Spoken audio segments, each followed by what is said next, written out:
Welcome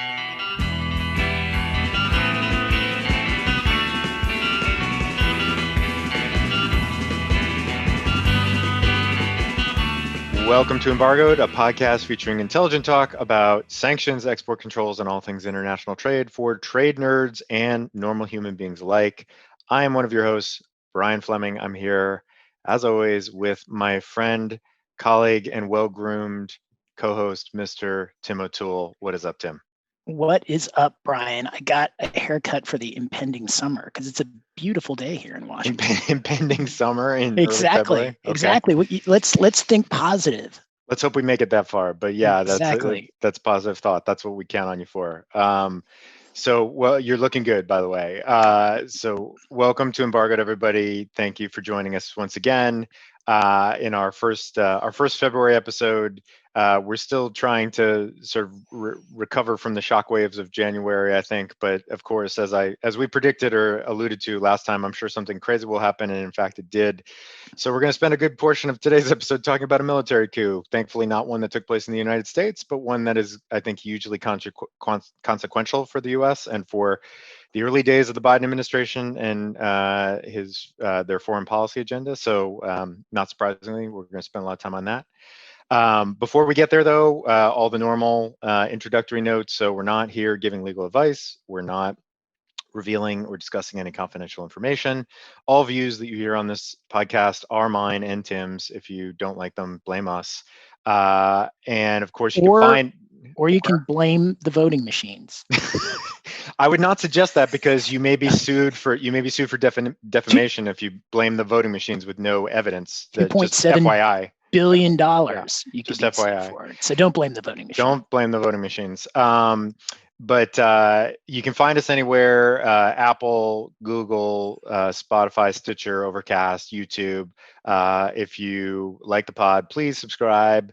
Thank you as always to our loyal listeners. We appreciate it. We've gotten some very nice feedback over the last couple of weeks from the last couple of pods we did, the one at the end of last year, the first couple from this year. We do greatly appreciate that. I would also be remiss if we didn't give a quick shout out to our friend Tom Fox at the Compliance Podcast Network. We're very grateful to Tom and the folks at the Compliance Podcast Network for making Embargoed part of the family, for making the Other Mill and Chevalier podcast part of their family. We appreciate that support, and we love everything about what Tom's doing over there. And so just a quick shout out and thank you to him. And thank you, Tom, for the lovely embargoed mug that you sent us recently. On the next episode, I hope to drink some coffee from it, but it was actually very cool. So thank you for that too, Tom. We now officially have branded embargoed swag. So if you want to hit us up on Twitter or email us, we can see if we can hook you up with some of that. We've arrived. So without further delay, let's just jump into the roadmap for today, and then we'll get started. I think, so not surprisingly, as I already alluded to, topic number one, which we're going to spend quite a bit of time on, I think, is the military coup in Myanmar and all of the various implications that has. It's hard to believe this was this week that this happened. We're recording this on February 5th. This happened on Monday. And there's a lot that's already happened, but there's still we're in the very early days there, so there's a lot more to come, and we'll talk a lot about that. We're going to then pivot to Venezuela to check in with Venezuela and some early pronouncements from the Biden administration regarding Venezuela and what the approach might be there. We're then going to move in our final main topic of the show to a lawsuit that was just filed a few days ago by the Chinese company Xiaomi, relating to its designation as a communist Chinese military company. Interesting lawsuits, the first we've seen. I believe this is the first one that we've seen relating to EO 13959 and the DoD list that first popped up after 20 years sitting on a shelf, first popped up this past summer. So that's an interesting one. We're going to talk a little bit about that. And then in the lightning round, we're going to hit two topics really quick. One is the situation in Yemen and some changes that have already happened to the U.S. approach there, which we, I think, foreshadowed and anticipated on our last episode. And then the last topic is a favorite of ours, which we don't talk about quite as often as we might like to is CFIUS and sort of what's happening with CFIUS, and a recent article SWAT teams. in the Wall SWAT Street, teams. recent article in the Wall Street Journal that sort of highlighted sort of a new enforcement trend with CFIUS that we want to just touch on very briefly. So, so that's all I have. Tim, any final thoughts before we start breaking down the coup in Myanmar? No, I mean, I think we've had a couple weeks to assess the new administration, and they've already had their first big challenge, which we're going to talk about in a second. But I think it's a new day. Summer is coming, and springtime is just on the cusp. So we'll see how they handle these challenges. But they definitely have a very different approach. Yeah, I think to frame that, so let's get right into it with topic number one here with respect to Myanmar. So for anybody living under a rock, quite frankly, around the world who hasn't been following this, on Monday of this week, on February 1st, there was a military coup in Myanmar, a bloodless coup, or a largely bloodless coup, it appears. But the democratically elected leadership, a number of folks were arrested and taken from power, and the military is now firmly asserted power over the country of Myanmar.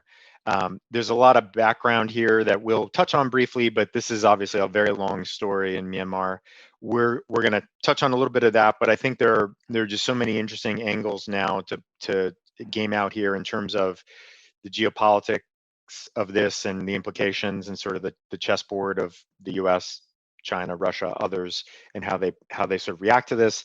And then, of course, just from a pure sanctions perspective, the U.S. obviously had a program, a long-standing program for I think 20 years, basically dates back to the Clinton era when the first sanctions were imposed on what was then known as Burma, and they were fully removed in 2017 pursuant to some actions that had been set in motion in the last months of the Obama administration.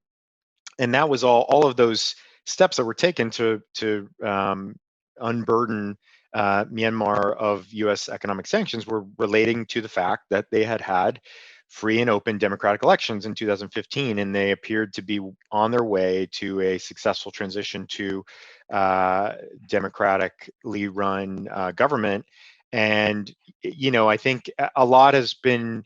And I will confess that I have not been following this probably as closely as I would have otherwise until this week, because there's just I think everybody understood that the sort of the state was kind of fragile there in terms of the balance between the remnants of the military leadership still holding a lot of the important levers of power, and the democratically elected leadership, and in particular the NLD and its leader Aung San Suu Kyi, who is sort of not the president, but is essentially the de facto head of has been the de facto head of Myanmar's civilian government. There was a lot of moving parts there and a lot of tensions and nuances to how that was being handled. But there's so many dimensions to this. So let me just tee this up for you first, Tim, because I think we're going to run through a number of different scenarios here. But as you said, new day, new administration, new day. I think it's safe to assume that under the old regime, under the Trump administration, there would have been some very vigorous, denouncements of this, and in all likelihood, a new executive order rolled out within a matter of days to impose, pretty heavy sanctions on the military, the generals, and perhaps other aspects of the Myanmar economy to really try to put the squeeze on them and perhaps try to lead to some change in behavior. That hasn't happened yet, although there have been strong signals from President Biden and from others in the administration that obviously sanctions are on the table. I think that's no surprise to anybody. But how that's being considered, what that will look like, how that may proceed perhaps in concert with something that the UN may do or the EU may do or other partners of the US and Asia may do, that's all being discussed, which is, again, something that wouldn't have been discussed probably 2 years ago if this has happened, because the US would have probably just plowed forward and acted unilaterally. So I guess as an initial, so let's put let's kind of put China aside for a moment, because there's a lot of China angles to this that we're going to have to talk about eventually. But just in terms of thinking through what you've heard so far from the administration and kind of looking at the range of options that they might have in terms of imposing fresh new sanctions, going back to something similar to what was, mothballed when the Burma program went away. What do you sort of see as the spectrum, and how would you handicap the likelihood of what ends up happening here? That was a great summary, Brian, because I think that basically where we are now is, there's a lot of pressure to act, and there should be a lot of pressure to act. I mean, it is a bad thing when, after a free and fair democratic election, a group says that the election was unfair and actually tries to take power by force and succeeds. As we know all too well in the U.S., having dodged that bullet just a few weeks ago. And as what has long been known as the world's leading voice for democracy, the United States has a leadership role to play in trying to stop that. That said, you have a situation in which the goal, and I think you've got to start with what's the goal? Well, the goal is to return the democratically elected government to power and to have the military back down. Putting sanctions, so that should inform what you're going to do. And the thing that could happen most quickly, and what the Trump administration did in connection with the genocide against the Rohingya that the Myanmar military was has been largely blamed for, is they immediately put sanctions on the military leaders who were connected to that genocide. How effective was that? I mean, it's not clear to me that the military leaders have a lot of economic connections to the West. And so, whether being on the SDN list was some sort of deterrent to a bunch of generals in Myanmar, it seems doubtful to me, but it does look strong, and you can do it fast very quickly, and you can do it unilaterally. It just doesn't have any effect. And here I would say that the effect would be even less, because, whether or not it is in the general self-interest to perpetuate a genocide, it's certainly in the general self-interest, now that they've taken power, to keep it. And so sanctions are unlikely against the generals themselves, are unlikely to change that behavior. So that's option one, and I think it's one that's likely to be fast and easy, but ineffective. Right. One sort of point there is that, and the generals that Tim is referring to, they were sanctioned under the Global Magnitsky sanctions. This is back in 2019. A couple points that I've seen discussed around this is exactly your point, that, as a practical matter, and we've talked about this in Hong Kong and in China and other places, that what difference does it really make? Does this really have an impact on their lives? Well, I did see some talk around the time that they were sanctioned originally that, as a sort of affront to their honor, their dignity, their sort of perception of themselves as honorable persons who are doing something that they apparently believe in, that was a bit of a sting. So symbolically, there might have been some weight there. But I think you're right that if we're talking about just piling on more of the same, when the supreme leader of the Myanmar military is already on the SDN list, and a number of the senior generals are as well, what difference will that make? And I agree, that's something we could see that come out today. Right, we're 4 days removed from this. Could come out today, but what will that really do? So I think the way you framed it in terms of what's the ultimate goal here, that's, I think, the important thing to kind of keep in mind. And so I'm not saying that they shouldn't do that. I'm just saying that alone, even though it's easy to do and you can do it quickly, is unlikely to actually make much progress towards the ultimate goal. The next option, and I do think that there another option there that's not sanctions to get to the goal, and I think ought to play a role whether you impose sanctions or not, is diplomacy. I mean, there is the ability to negotiate with the generals to see if there's some way to have them, save face but return power. That's generally not going to be just a U.S. diplomacy effort. It's going to be a much more multilateral process. But I think that's another factor to keep in mind in connection with the sanctions. But if you decide that sanctions are the way you want to go, and that you think that they will have some use, you're probably going to need to ratchet them up. the problem there is that Myanmar is kind of a hard country for sanctions to work on all that well, because the next ratchet up would be some sort of sectoral sanction program like we have against Venezuela and we have against Russia, where essentially you go after, and in some sense we have it against Iran, although the Iranian sanctions are obviously much broader, but you go after certain sectors of the economy. And in some countries like Venezuela, that's easy, right? Because Venezuela is a almost entirely oil-based economy. And so if you want to put pressure on Venezuela, you go after the oil industry.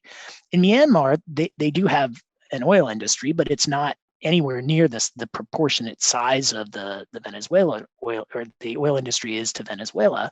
So finding an industry that you would target, perhaps there are industries that have been linked to the generals and companies that have been linked to the generals. So maybe you go bigger and go after some sectors that have been linked to the generals themselves and to the Myanmar military. And so that starts to ratchet up pressure, because if you really start to put the screws to some economic interests that are connected to the people who carried out the coup.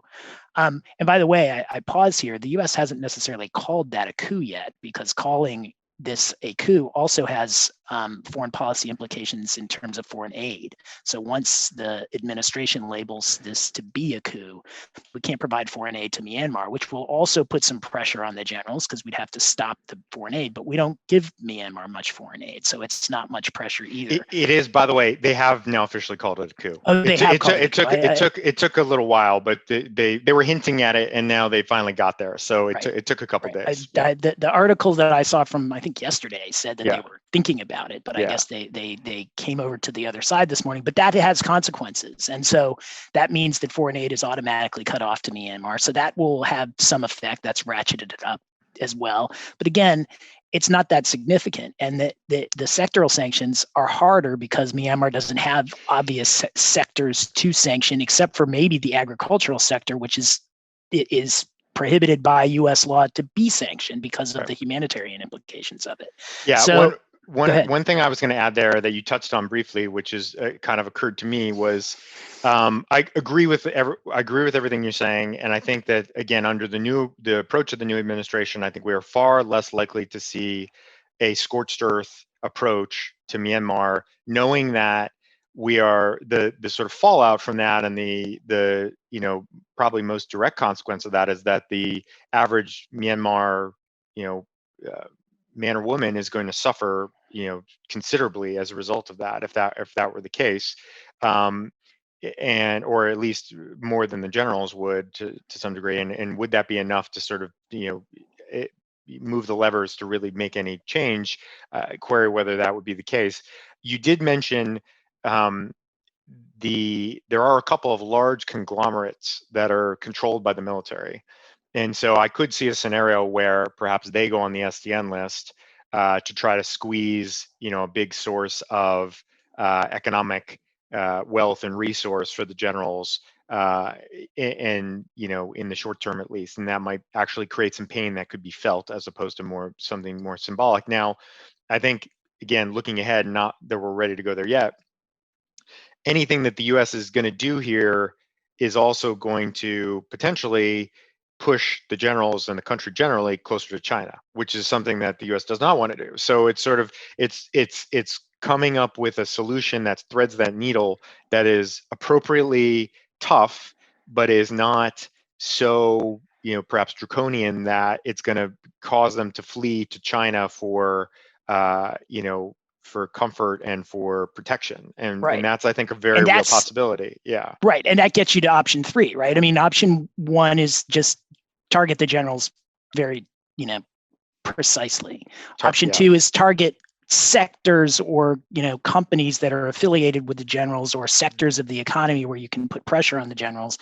But that's hard to do. It might be doable, but it's hard to do. And that will, thread the needle so that you don't push the generals towards China, but you put enough pressure to make them, hand over the control of the country back.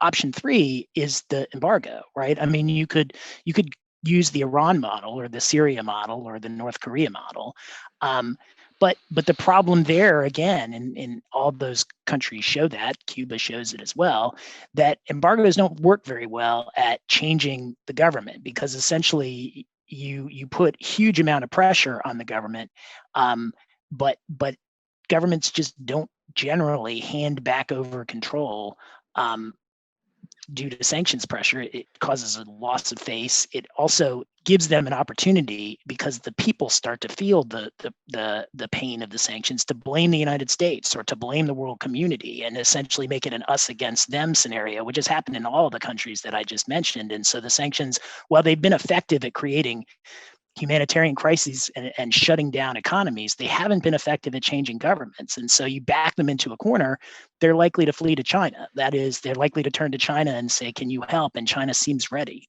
Well, and the other point there too is that embargoes are not going to be terribly effective when they're unilateral, especially when if the U.S. is the country that were to impose such a restriction or an embargo, our economic ties to Myanmar are minimal in the grand scheme of things, right? It would have to need China. It would have to be right, which is never going to happen. Obviously, that's never going to happen. So even if it were multilateral, even if you had European and maybe even other Asian nations that were inclined to get on board with something like that, the economic ties to China are substantial. So I think they would have that lifeline regardless.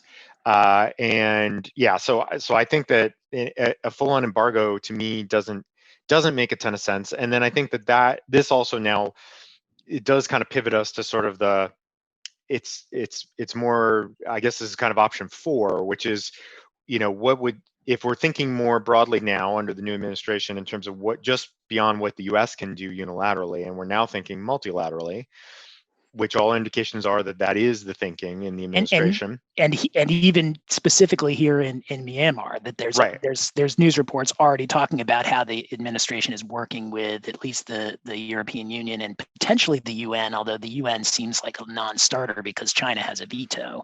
But they're already making efforts to go multilateral on this. Right, and that would be the question: is sort of what could be done there, and whether there could be perhaps some combination of sanctions and diplomacy that could be deployed by, perhaps a US-led effort to try to, again, restore the democratically elected leaders to power in Myanmar, or to perhaps hold another election. I mean, the problem is, of course, that there was just an election. Right. It was just an election a couple months ago, and this is literally, it's almost like it's almost like a bizarro version of what we lived through here in the US. Thankfully, this is not where we ended up in the US, but the military they got crushed in the election. They're wildly unpopular among the Myanmar people, and then they're like, well, there was massive fraud, and that's the only reason that the DLP won by such a the NLP won by such a NLD won by such a convincing margin, and therefore we have to intervene to, save our country from ourselves, kind of thing. Well, and this is, and I don't want to be political about this, but this is the danger of screaming election fraud without any evidence from the United States perspective. It makes it a lot harder to go into Myanmar and say, this is just a smokescreen. This is just something that losers of elections do when they lose, is they claim they've been cheated, right. Which is what the Myanmar military, by all accounts, is doing. But when you've got a significant portion of the population in the United States that was doing the same thing, it becomes a lot harder for the United States to say that without them pointing back at us and saying, get your own house in order. Yeah, and it really does create issues. Yeah, and this is exactly what we've been talking about for the last couple of months, which is the credibility gap that we now have as a member of the global community, given what has happened in the last several years, and just the shocking level of hypocrisy and sort of duplicity that's been going on with the US at the highest levels of the US government. And now what do we do with that, and how does that where does that leave us in terms of our ability to actually lead and intervene and have some meaningful influence in situations like this? And I think that remains to be seen.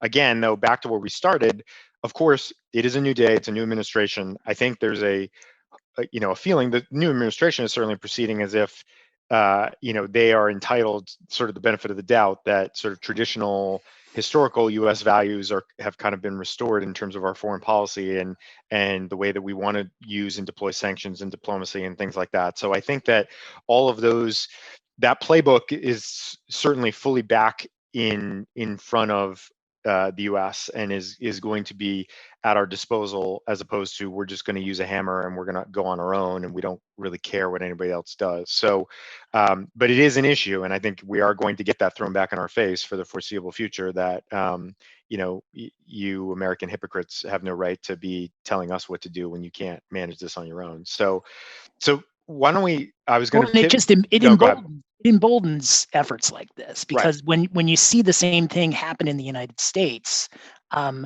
to a democratic election, and almost succeed. I mean, what if the Supreme Court had done something different with the lawsuits that had tried to take it over? What if the insurrection had been worse and killed congressional leaders and actually stopped the Electoral College vote? I mean, those are the reasons that when people were saying this is how tin pot dictators behave, it wasn't just rhetoric. I mean, 3 weeks later, tin pot dictators do exactly the same thing. They use that playbook, but they just succeed because they got the military. I mean, thank God here in the United States, the military did what the military has historically and proudly done in the United States, which is stay out of trying to pick the winner in democratic elections. But that didn't happen in Myanmar, and the coup worked. Yeah, and so I think that's a good time to pivot to the sort of other big aspect of this, which is China and what this means for U.S.-China.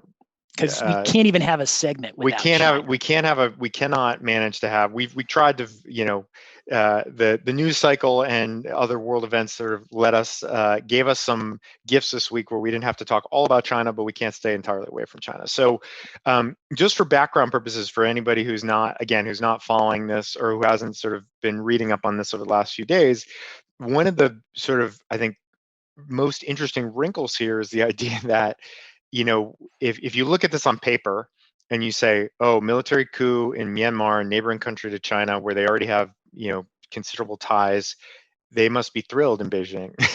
Not the case necessarily, because in fact, the democratically elected government, I think consensus seems to be across the board, was much more kind of China leaning and solicitous of China and their influence and their assistance than the generals. And in fact, that was one of the reasons, that has been one of the reasons cited by policy experts and others, that the generals felt the need to do this, in part because they felt like the sort of pivot to China, or the lean in to China by the civilian government, was too pronounced and was really threatening the independence of Myanmar. So the generals are a Myanmar first movement. Right. So make Myanmar great again. So so we have the odd situation where, from the sort of, just from a pure objective kind of, chessboard management standpoint, the U.S. may actually be better off with the generals there, because they are going to be a bit of a bulwark against China in the short term, at least. Whereas, and conversely, the Chinese leadership is in all likelihood not so happy to see the democratically elected leadership of Myanmar go or be deposed, because the sort of influence that they were exerting in the prior 5+ years may now have just completely evaporated, essentially. Now, of course, there's also been news reports that there was a visit by a high-ranking Chinese official to meet with Myanmar military officials just a few weeks before the coup happened, and there is conspiracy theories out there about whether they may have been told about it or orchestrated it or encouraged it or whatever. I'm not going to credit any of that at this point, but I think just from a sheer kind of policy standpoint, those are the facts, is that the military is probably going to be less China friendly, and that is a net good for the U.S. in the short term and a net negative for China in the short term. Now, what we make of that, and what happens there, and how that dictates sort of next moves, and the sort of very complicated and nuanced public communications and diplomatic steps that may be taken and sanctions that may be imposed, that's a hard thing to predict. But I think that is very important to kind of keep in the background here, is this is not a very straightforward, whereas I will credit the Biden administration when they say that they actually want to restore the U.S.'s leadership role in terms of spreading democracy around the world, upholding democratic values, ensuring free and fair elections, et cetera. So that would make this a no-brainer that they should be adamantly opposed to this in all respects. But I think the reality is the China dimension makes this a little more complicated, and likely is leading to at least some healthy debates sort of within the White House, the State Department, the National Security Council, et cetera, about what's really the best course here.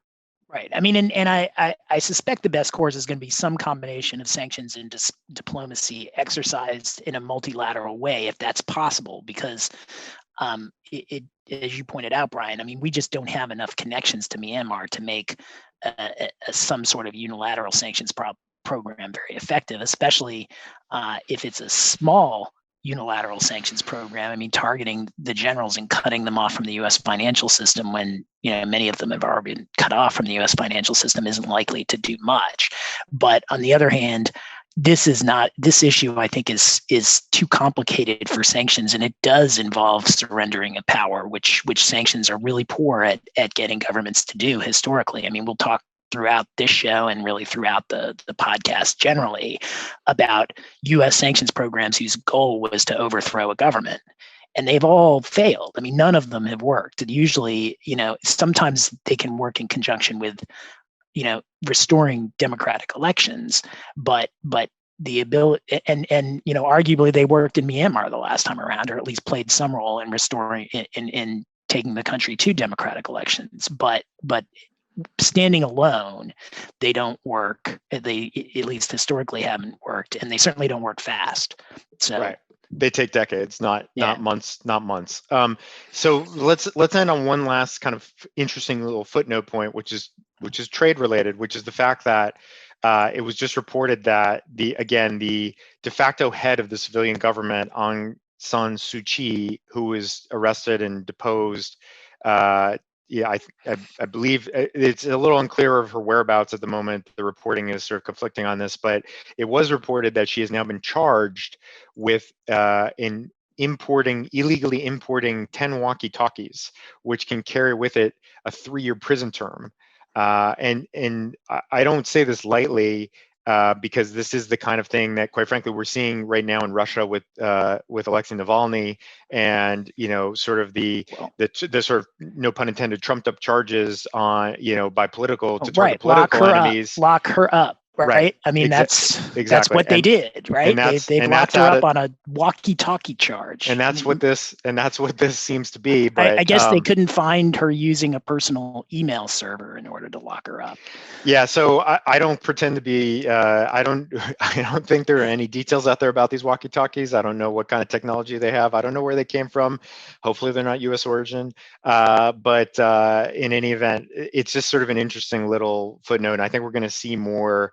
We're going to see more things like that. I think that also that does also underscore, and I know that we're not making light of this. This is obviously a desperately serious situation.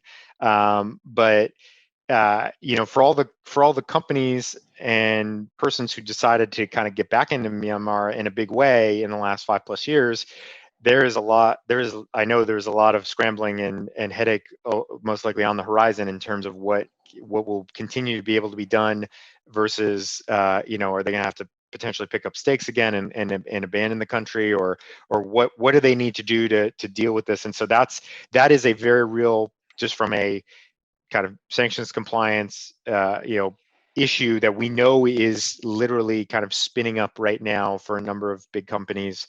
And so that is, again, not something that we're making light of. That is a very serious problem. And so I think we're obviously too soon to know, again, what this is all going to look like, what the parameters are going to be of any new restrictions. But obviously, looking down the road, I think we're going to hear more about that, and we're going to start understanding and hearing more about what those kind of real world implications are, certainly for companies that do business in Myanmar. Yeah, and for those companies, I mean, and it is a very serious issue. I mean, we've analogized to the U.S. in a little way because the parallels are just too close to ignore. But But on a compliance level, I think what companies are worried about is if the sanctions go big, how soon will they come, and will there be a wind down period? And I think that the bigger they go, the slower they'll be, and the longer a wind down period there likely will be, because at least historically, the U.S. is not going to impose sanctions on a country that has all sorts of economic fallout for non-Myanmar companies without at least allowing some orderly wind down and allowing the U.S. companies to protect their economic interests to the extent they can. Especially because this wasn't exactly foreseeable in any real way, I think. Exactly. Even though people may have sniffed that there was trouble potentially on the horizon, or that there could have been trouble at any point in the last 5 years, I don't know that anybody went to sleep on Friday night or Saturday night and expected that this is what they would wake up to see, on Monday. Right. So I agree with that. I think that there in all likelihood, we would see something with a long lead time for sort of wind down. But in any event, we'll stop there for today. We could do probably another half an hour on Myanmar, but we're going to come back to this clearly because this is a big one. Again, one of the first real tests of the Biden administration in terms of foreign policy, and some of the reporting suggested that there were certain members of the team that were displeased that this had just sort of fallen on their heads or in their laps kind of unexpectedly when they have so many other things to deal with domestically and otherwise. But that's life in the NFL, as they say. When you're in the big time, this is what you have to deal with. So with that, let's pivot to another sort of favorite sanctions topic of ours, and perhaps some early insights into the new approach that we might see from the Biden administration. Let's go down to Venezuela. I'll kick it over to Tim. A lot of similarities in some sense, because you do have in Venezuela, it's been going on a little longer, and it wasn't necessarily a coup in some sense, because at least at one point it appears that Maduro probably was democratically elected in Venezuela, although not recently by all reports. But the U.S. has a sanctions policy in Venezuela. It has a very aggressive sanctions policy in Venezuela, and at least in the Trump administration, the goal was to remove Maduro and his regime from power. That was the stated goal of the U.S. maximum pressure sanctions policy, and the way that they did it was to target the Venezuelan government, target PDVSA, the national oil company, which is by far the biggest natural resource in Venezuela and by far the biggest part of the Venezuelan economy. Very few exceptions, and even some secondary sanctions, although that was a questionable point. I've heard OFAC say at conferences that the sanctions against Venezuela were not secondary, but they have imposed multiple SDN designations against companies and individuals who have participated in the Venezuelan oil industry without any U.S. nexus. And so in that sense, and in the material support sense, there was some secondary aspect to those sanctions, though again, how much was unclear, but it was a big effort to remove the Maduro government without any real success to show for it, except for the fact that the Venezuelan economy has been destroyed. So you have gasoline shortages in a country that has the largest oil reserves in the world. I mean, terrible gasoline shortages, food shortages. You have some of the oil fields that are burning, or at least were burning. I mean, it's been a real disaster for Venezuela, but it hasn't really moved the needle very much at all with respect to whether Maduro stays in power. The Biden administration has now come in with what they say is a new goal, and the new goal does not mean removing Maduro from power. It's just to create free and fair elections. And so the goal is essentially the same as the goal in Myanmar now. I mean, the Myanmar goal, I guess, is to remove the military leaders, but it is they don't have any pretense to being democratically elected. And when they ran in the last election, they didn't do well. So I think that in Venezuela, the focus is in the Biden administration is likely to shift from removing Maduro to reinstating the democratic process, and punishing Maduro's enemies to reinstating the democratic process. Now, what does that mean? Well, it does mean that the U.S. has some leeway to start easing back some sanctions in exchange for some movement towards the democratic process. And it does mean that they haven't boxed themselves into a corner by having the stated goal of forcing Maduro out, meaning that Maduro and his regime would be unable to participate in discussions about a free and fair election process, and likely the approach would have been that they couldn't run in it. Possibly in the Biden in the Biden approach, you could see some role for Maduro. Like he could potentially run in an election as long as there were protections to make it free and fair. That approach seems to have some more likelihood of success. I think that the stick would be the sanctions stay on unless everyone comes to the table for elections. The carrot would be if we start moving towards the elections, we start seeing things like lifting the sanctions on PDVSA, or at least creating general licenses that allow a lot more dealings with PDVSA. And I've seen that reported already, that is one approach that the Biden administration is considering. I think that combined with sending signals to the world community that there will not be secondary sanctions for real, not just saying it, but that basically this is limiting the sanctions to a U.S. nexus would be another way to ensure that some economic development goes on in Venezuela. Because the real problem here is that the sanctions have been so broad, and they've been so broad against so many industries, and they have gone against transactions even without a U.S. nexus, that despite the fact that the Trump administration and OFAC would send signals from time to time on paper that the sanctions didn't affect humanitarian transactions like food and in some sense like gasoline imports into the country, as a practical matter, these sanctions were so broad and it went against so many individuals and industries that they just have shut down all foreign trade with Venezuela and the rest of the world, including humanitarian trade. And you've got to have some way of getting humanitarian trade back on track, and that would be, I think, lifting the sanctions and sending signals that certain types of activities, apart from just saying humanitarian transactions, are not going to be sanctioned and are going to be permissible. And so you kind of, the carrot and the stick can get you to the end of the line. When your approach is the government has to change for anything to be lifted, you lose the carrot. And I think that, to me, that is where the new approach to Venezuela has slightly more chance of success. I mean, it's still going to be very hard to move Maduro to democratic elections if he thinks that democratic elections means Maduro goes. But it may not be as hard to move Maduro to democratic elections if he thinks they're going to be elections in which he has a chance. And it certainly will help you if you have the sort of carrot that if you start making progress on that road, that the economy could come back and the Venezuelan people will be helped. I mean, I hope so.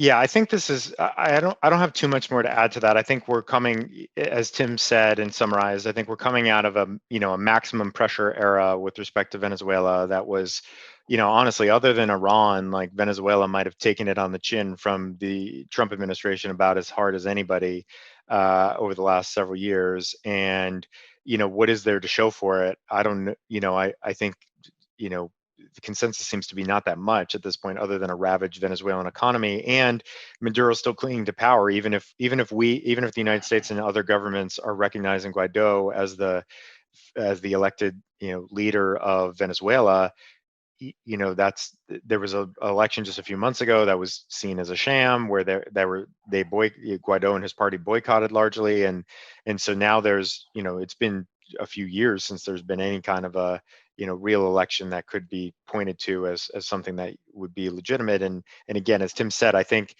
although in the sort of Trump era talking points, free and fair democratic elections was kind of on the action plan eventually, it was clear that they were trying to squeeze Maduro and his cronies sort of in the first instance, and quite frankly, they're all under most of them have been designated. A lot of them are under indictment with the big, massive criminal case that was brought by DOJ last year. And, I think there was a hope that maybe they'd be able to get their hands on one or more of these folks and extradite them to the US or whatever the case may be. That being said, they're still kind of, moving along. PDVSA is obviously still operating. I looked and still doing pretty well. I mean, even under sanctions, I mean, there's, I saw some report on output and revenues from January, and China, Russia, Iran, there's, Cuba, there's other countries in Latin America clearly that are still invested in doing business in Venezuela and aren't going to turn away. I mean, just because the US has turned away doesn't mean that, I think to Tim's point, and this is sort of what we got back to with Myanmar. Now, obviously, US Venezuela, historically a very significant sort of economic relationship and ties, but obviously that's eroded significantly over the last, 2 decades. And now, to Tim's point, I think this is exactly what we were talking about and what we were expecting when we said the new administration is likely to take a more nuanced approach on some of these things. This idea of maximum pressure everywhere, to what end, I think is gonna go away, at least in the short term. Like, because and now that's not to say the first sort of public statements that were made about Venezuela and Maduro were Maduro's a dictator. We're not negotiating with Maduro. Like, don't get this sort of twisted that the U.S. is going soft on Right. Venezuela necessarily. But I think to Tim's point, if we want to actually change some behavior and maybe get to a place where there could be free and fair democratic elections, the idea of maximum pressure, at least at this point, unless we're going to be fully committed to that for another 4 years, 8 years, 10 years, whatever the case may be. I mean, that is a long road. I think there's signals that a new approach is coming. And so I think, and to Tim's point, the idea that maybe PDVSA or other aspects of the Venezuelan economy that have been subject to sanctions, that could be held out as a carrot if there would be some kind of movement. I think the good news, I guess the good news is, so much has happened and so much has been put in place that there are a lot of leverage points potentially for the US if they want to. If there can be any movement, there's a lot of things to kind of negotiate into sort of horse trade in terms of, well, if you're willing to do this, then we can give you some relief here. And so that is, I think, one upside of sort of where things evolved over the last several years, is there is a lot to play with now. And we'll just have to see over the course of the next 6 to 12 months kind of how things start to play out. Yeah, two quick points. I mean, I agree with all that, and I do want to emphasize in this discussion and in all our discussions, it shouldn't be taken when we're talking about whether you involve the Maduro regime or whether you involve the generals in negotiations and diplomacy, that we think that Maduro or the generals in Myanmar or what China is doing to the Uyghurs, that there's anything good about that. I mean, all of the Maduro, by all accounts, has done some really quite bad things. The Myanmar generals, by all accounts, at least some of them, have done some pretty bad things. What's happening to the Uyghurs in China is by all accounts appears to be an outrage. So like, there's no dispute that all of these are problems, but the real question that I think sanctions focuses on is, can sanctions play a role in changing the behavior so that you can end those problems? And I think the answer there is that you do have to try and make sure that you don't bite off too much. Now, to your other point, Brian, and I think it's a very, very good one, is that the benefit of the maximum pressure strategy is that it creates all sort of issues that can be negotiated away. Now, you have to want to negotiate them away, and the real conundrum, and the reason that I think, or at least one reason that sanctions don't work in regime change, is that no regime is going to negotiate itself away. It might negotiate for elections if it thinks that it has a chance of winning elections, but it's not going to enter into a deal where essentially it loses power and its opponents gain power as part of the deal. And so creating a bunch of negotiating leverage is only good if there's something to negotiate. And so you might be able to negotiate free and fair elections, although that's always a hard lift.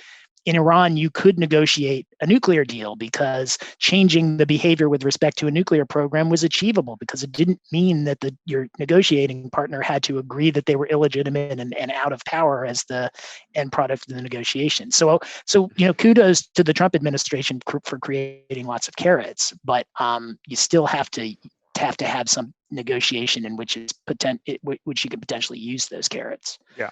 Agree, and that remains to be seen how that'll play out. I think one final point that I'll make before we move on is, Tim made the point about kind of secondary sanctions, or the reach beyond sort of just your U.S. Connected conduct here, and I think that and this is an issue that we've seen a bunch with vessels, with others in the petroleum industry, where there have been designations. Some have been quick and then removed when there have been promises made to essentially abide by sanctions, which is something we don't usually see, is sort of a quick, okay, I cross my heart and swear to whomever that I'm going to now abide by U.S. sanctions. But I think that aspect of it too is one where if the U.S. wants to signal that they're maybe going to be a little more take a different approach here, that idea that they're going to be looking for any and all persons who are potentially providing material assistance is one where there is always a lot of weary, because there's so much discretion there. It is, I think, as a practical matter, as we know from talking to our clients about this, and as anybody who has any interface or any interaction at all with Venezuela is worried about, well, if I do anything that touches upon the government, then I'm potentially in the crosshairs here. And so, and I think certainly under the Trump administration, that was true, depending on what exactly type of conduct or transaction we're talking about. But going forward, that'll be another thing to look at, is sort of keep an eye on, do we see more designations for material assistance or of designated parties or the government, or folks in the targeted sectors in Venezuela, because I think that might be a little bit of a signal in terms of how the enforcement and again sort of what the ultimate end game is here for the Biden administration. So with that, let's pivot back to what else? China. And this is our final topic of the day, our final main topic. But this is it's kind of an interesting one, and not one that we've talked about before. I think if you recall, and this was just so this is a lawsuit that was filed by Xiaomi, the Chinese electronics company, in district court in DC just about a week ago.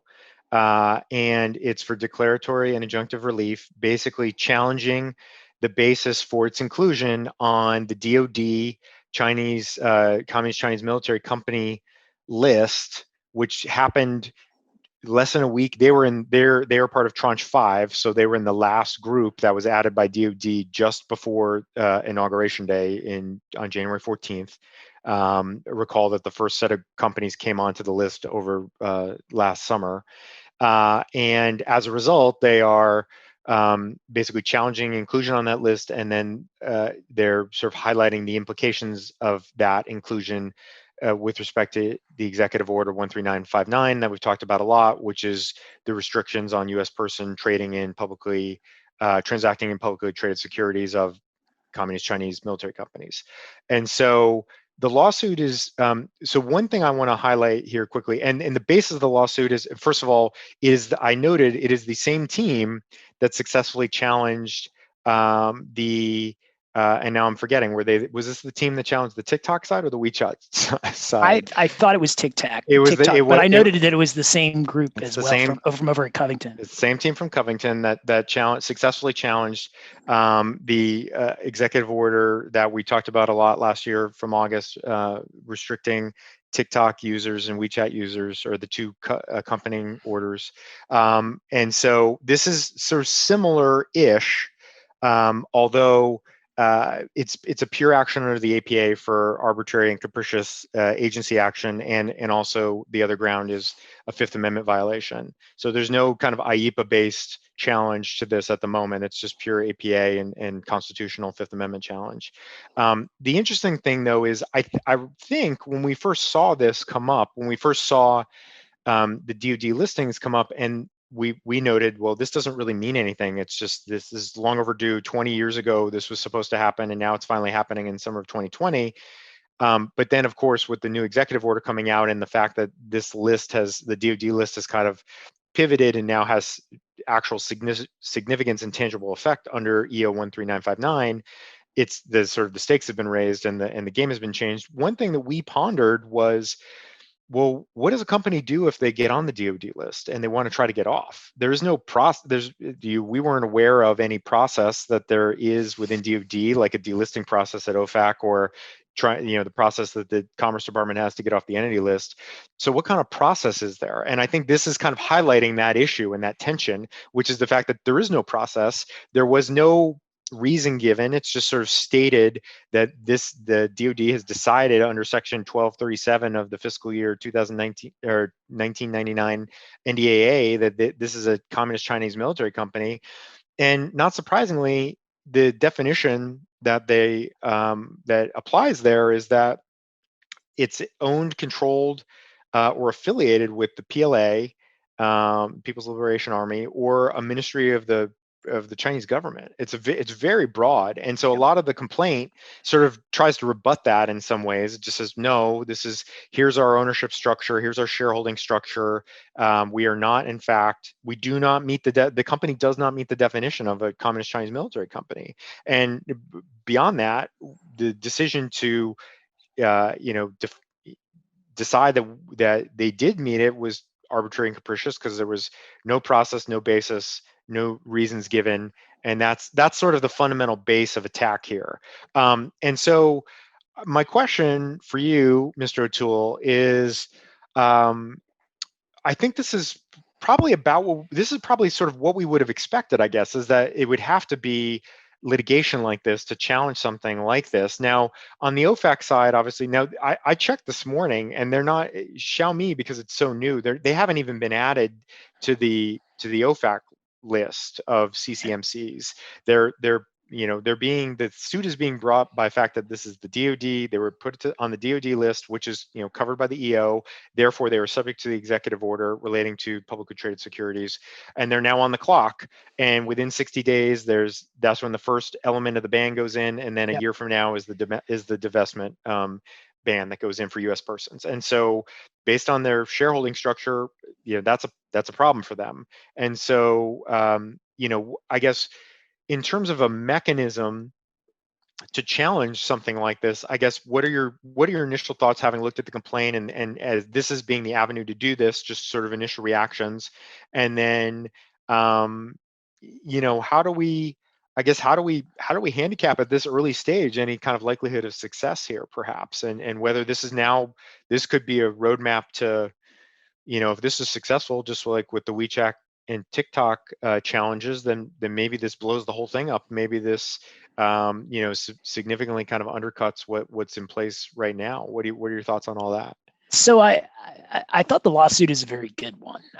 Having read through the complaint in some detail, I do think that they picked a company that appears to be able to make Rule 11 worthy allegations about not being affiliated with the Chinese military, and there seemed to be some detail for that. And so, among the companies that are on the CCMC list, not all of them are going to be able to make those kind of arguments. It might be harder for some of the other companies to make that allegation, and so they didn't treat the order as illegitimate as the TikTok and WeChat lawsuits did to some extent. They treated the order as legitimate, but the factual determinations as illegitimate. And I think that is a harder road to hoe in an APA context. But I suspect, especially given the last minute nature of some of these designations, that the factual basis may not survive an arbitrary and capricious review with respect to Xiaomi or Xiaomi in a way that it might survive with some of the others.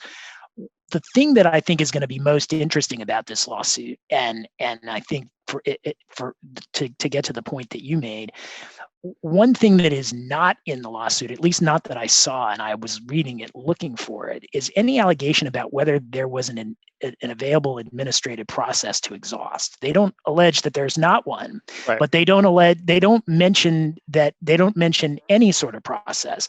I think that it's likely that if the Biden administration chooses to defend this lawsuit, and I think they probably will, because again, I don't think, from what I've seen so far, I don't think the Biden administration is walking away from Executive Order 13959. I think it will try to tinker at the margins with it and try and make it more precise, but I don't think it's walking away. And so it may not decide to defend this lawsuit on the facts, but it certainly is not going to walk away from this lawsuit on the grounds that it doesn't mind challenges to 13959 designations CCMC designations. It's not. I don't think it's going to do that. But what I think it will also do is likely point to the OFAC delisting process as an available administrative remedy that Xiaomi didn't pursue. And so I think that one of the big defenses here from the U.S. government side is going to be exhaustion. But to make that defense, they're going to have to tell us what process is available, because they haven't done it yet. This will do a lot of favors for people like us who have these discussions with clients and try to figure out, well, if we want to try to attack the DoD action, then here are some things we could do, but it is not entirely clear what pathway you would take. And I think the complicating factor, I agree with that. I think the complicating factor here, though, is this was a DoD listing in the first instance, right? So you're right that maybe they could sort of latch on to the OFAC delisting process, which I think is something that we sort of expected would be perhaps the avenue that most companies who would want to challenge this on the administrative side would probably have to pursue. But given that this was in the first instance a DoD action to add them, it's not clear to me that going through the OFAC process would even remedy the underlying issue, because DoD could keep them on indefinitely, even if you were successful on the OFAC side. Now, and again, and we have heard anecdotally that there has, and this is something that, not surprisingly, is coming through in a variety of different agencies, but we have heard that the process, even to those in the government, perhaps at Treasury and in other parts of the government, whatever DoD has been doing to come up with these names is not entirely clear to others. Well, I mean, the lawsuit does a great job at showing kind of what a joke this Pentagon list is, and I don't mean that in the sense that maybe that ultimately it may be that there's some merit to these determinations, but Congress ordered the Pentagon to do this list within 90 days or 6 months. It was supposed to be issued, I believe they say in the lawsuit, and I believe this is right. It's 20 years late. It's 20 years later. It was supposed to be 2001 that the initial company list was supposed to be published, and it came out in 2020. Right. So, I thought the lawsuit did a great job of describing not only the executive orders, but also the history of the Pentagon list. And so the DoD process, I mean, there's really not much dispute to that. It's no process at all. They just didn't do anything for 20 years. And then I can't remember if they mentioned in the lawsuit, but at least my understanding is that the listings themselves were made in response to a request from Senator Cotton, who said, "Where's the list?" back last summer. And so they sent him a list, and they didn't really promulgate a list. They just sent a list to Tom Cotton, and he publicized the list in response to his letter. And so this doesn't seem like the sort of orderly government listing process that OFAC is used to, which was part of the problem in terms of 13959, is that even the list that the Pentagon put out 20 years late was not one that you could really rely on for much, because it was not precise enough with respect to who was being designated and who wasn't. That's why we have close matches, and that's why that's why we have the close match nightmare to deal with. No, I agree with that. And then I think also, the fact that, and they do a nice job, I think, of alluding to this in the complaint, which is the idea that, unfortunately for Xiaomi and these other, I think, 7 or 8 companies that were designated or added to the list on January 14th. I mean, this is literally the 11th hour. This is the 5th tranche of companies. There were 4 prior tranches before this that were added to the DoD list. This is tranche 5. It came 6 days before inauguration. As with all other things that happened in the last week or two of the Trump administration, I think there is going to be natural skepticism even among the new administration as to what the motivations were, whether there was real legitimate basis for this. Again, what process, if any, was sort of utilized to arrive at these decisions, and just from an objective standpoint, do we agree as a policy matter that these are the companies that we would want to include here, or that would fit the definition, or that we would want to make subject to 13959? So I think all of those things. So as we have said in prior contexts with other lawsuits that we've discussed over the last 6+ months, I think at a minimum, this will result in some illumination of whatever process there should be, or must be, or could be, with relation to putting companies on the list. And that is going to be a very valuable thing, certainly for people like us and many companies out there, to know in more detail. And I think there's also a possibility, as you said, that the Biden administration and the Biden Justice Department are going to have to take a hard look at well, what aspects would we really want to defend on here, and Right. what do we kind of leave alone, and we agree is kind of from a policy standpoint is good and we want to keep, and then what do we maybe want to take the opportunity to just kind of lop off and through the defense of this lawsuit, perhaps. Those are all things that are certainly in play. And so we're going to see movement and action on this in the next, it's a 60-day clock that they're on for this initial ban to go into effect. So we're talking mid-March. And so I would fully expect that we're gonna be back on this one in the next couple episodes to revisit this. I'm sure once we see how the government responds to this. Well, it's going to be fascinating because the government, as you pointed out, they're going to if they're going to raise exhaustion, which I can't believe they're not going to raise. They're going to have to articulate an available administrative process, and the hook is OFAC has a delisting process, so they could cite that, but here. The way you got on the list didn't involve OFAC, or at least it doesn't necessarily involve OFAC. So what do you do about the DoD list? Right, that feels like square peg round hole to some degree, right? And it may be that that's what they do because they don't have anything else, and that there is no DoD process as we sort of as that's on kind either of our end, right? There's no listing process and there's no delisting process. Right, I think that's right. So anyway, it's going to be fascinating. This is going to be a fascinating one to watch play out. And again, and Tim was correct. It is the team at Covington and Burling that was behind the TikTok lawsuit. So hats off to them, who've already got one W on the board, and I think they have some really interesting and intriguing arguments that they've put forward here. So we're going to be watching this closely. I'm sure many others are as well, and we'll certainly come back to that. So with that, I think we'll wrap up the main portion of the program, and we will pause for our favorite sound effect, and we're now in the lightning round. So let me kick it to Tim. We're going to pick up on one. We're going to do two topics very quickly. One that we covered the last time relating to Yemen. Great, and this will be lightning because we are ways into the podcast at this point. So let's get to these two topics. So in Yemen, we talked, I think it was on the last episode, it might have been a couple episodes ago, about the fact that as the Trump administration wound down, it tried to lock in U.S. policy with respect to Yemen. And one of the things that it did was it designated the Houthis, which is one side of the Yemen civil war, which has been going on for many years. I mean, it's been going on for about 5 years as a full-fledged civil war, but the Houthi party dates back to the 90s. I mean, it's called the Houthi party because the leaders were named Houthi. It actually has a more formal name, which is Ansar Allah, and that was who the Trump administration not only designated, but also said was sponsoring terrorism, and so they essentially picked a side in the Yemen civil war.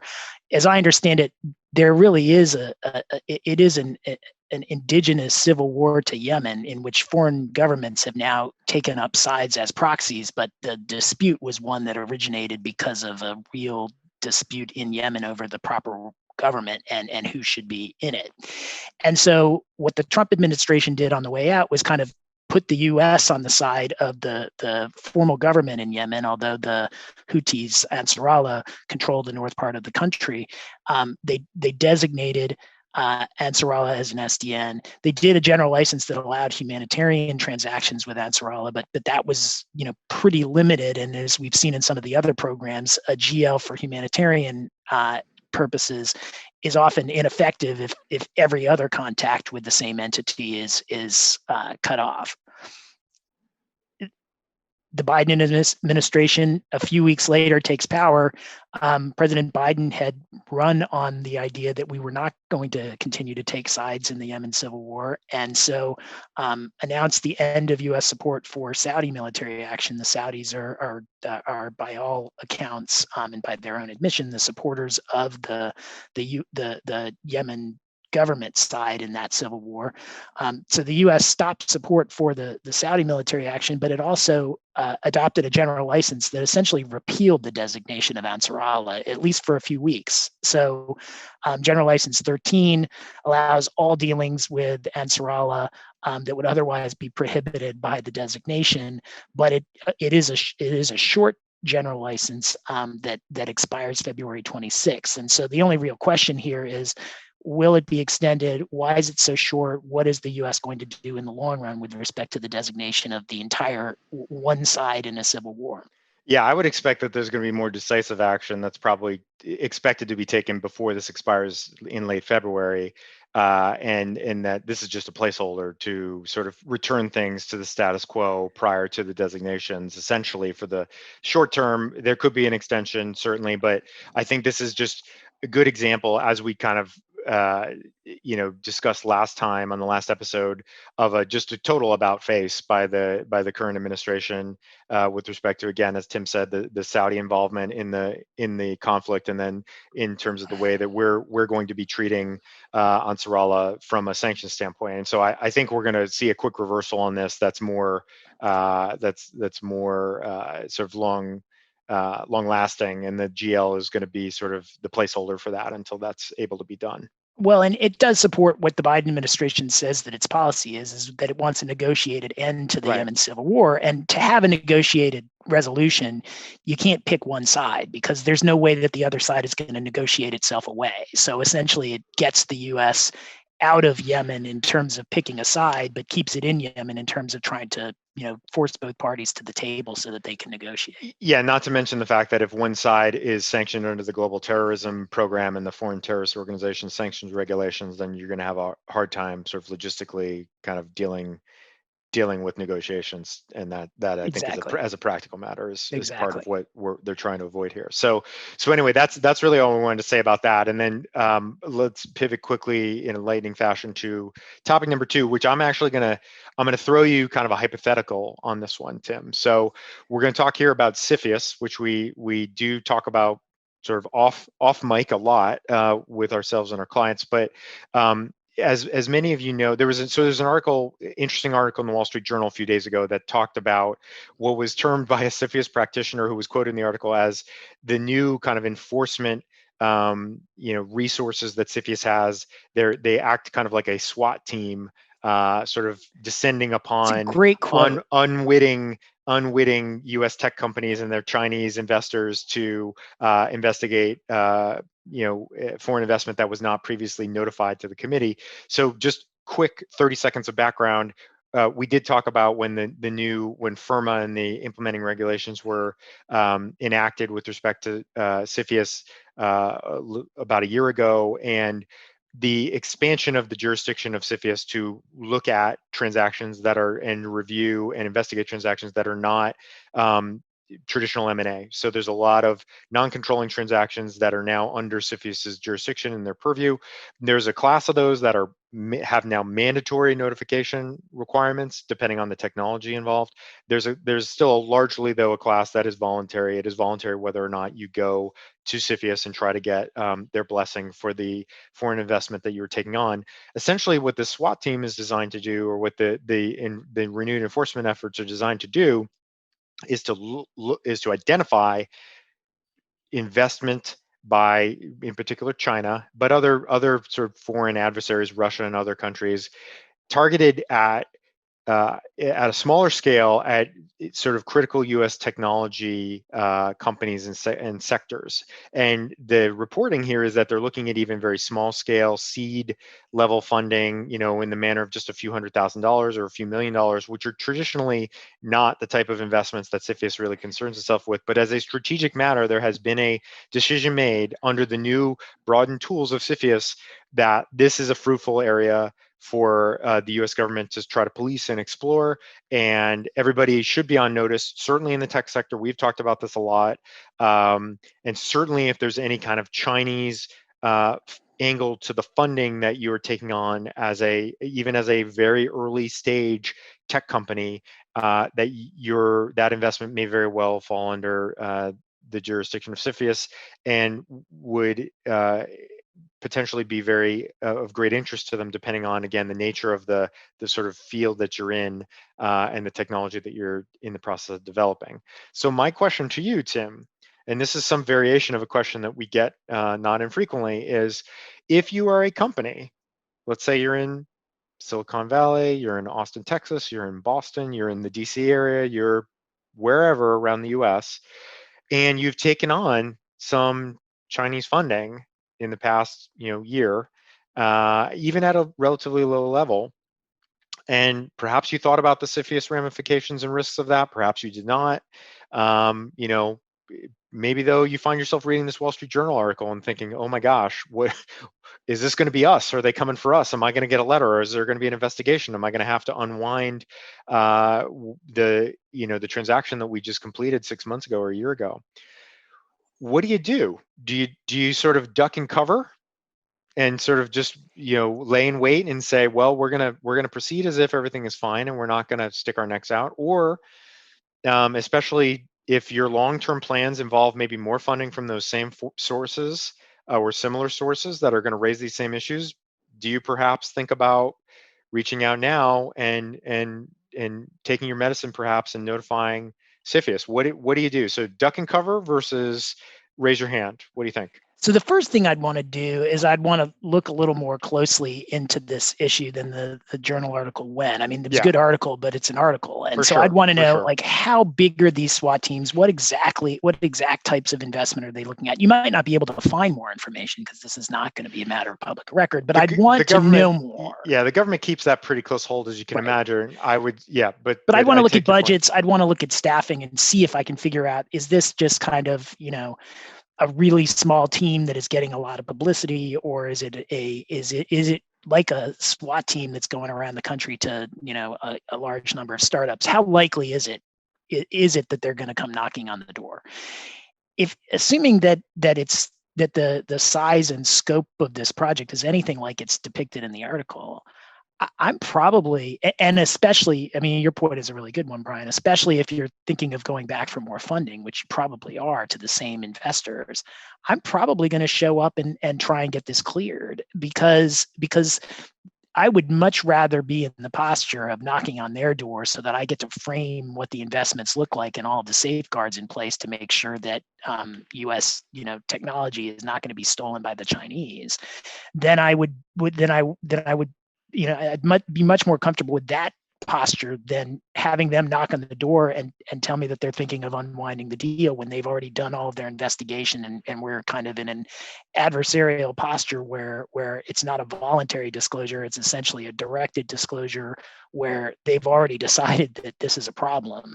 I'd rather come to them affirmatively and say, hey, we didn't show up at the time, but on reflection, we want you guys to clear this investment, and here's all the safeguards that are in place as to why you shouldn't be worried about it. I think I'm probably coming forward unless I can do more investigation and figure out that this program is so small that the chances of getting a knock on the door are close to zero. Yeah, I think your point is well taken, that at the end of the day, it's a risk benefit that you have to do on a case by case, company by company, technology by technology basis, right? So I will say that this type of effort was in its perhaps nascent stages when I was still working with CFIUS, at the beginning of the Trump administration, tail end of the Obama administration in the government. But this desire to do more of this, to do more proactive screening and investigating of these types of transactions is high within the committee. It makes a lot of sense. And there is now, I think,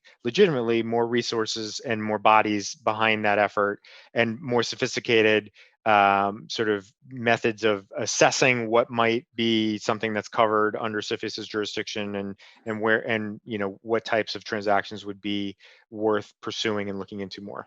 I will say that the type of technology that you're developing matters a lot, or the type of business you have matters a lot, and that's going to factor in a lot to the risk benefit. If you're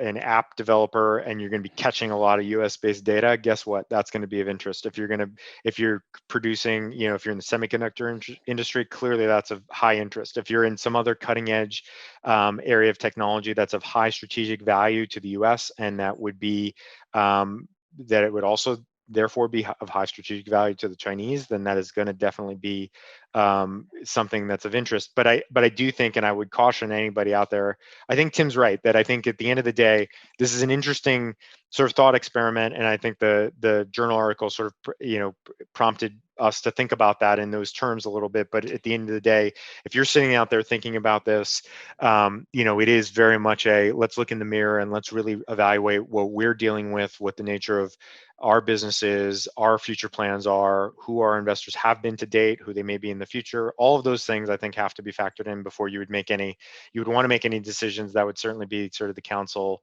at a high level that we would give to any of our clients on this type of thing. But I do think it raises an interesting prospect, which is we may see now in the course of the next 6, 12 months, 18 months, more of these cases that are kind of bubbling up publicly, and hearing about more of them, and companies that get hauled in before CFIUS, things getting unwound, penalties getting assessed if there were mandatory filing requirements, et cetera. I think we're going to see more of that. I think we're now kind of shifting into that early stage where there's going to be more to that, and we're going to see more of that publicly.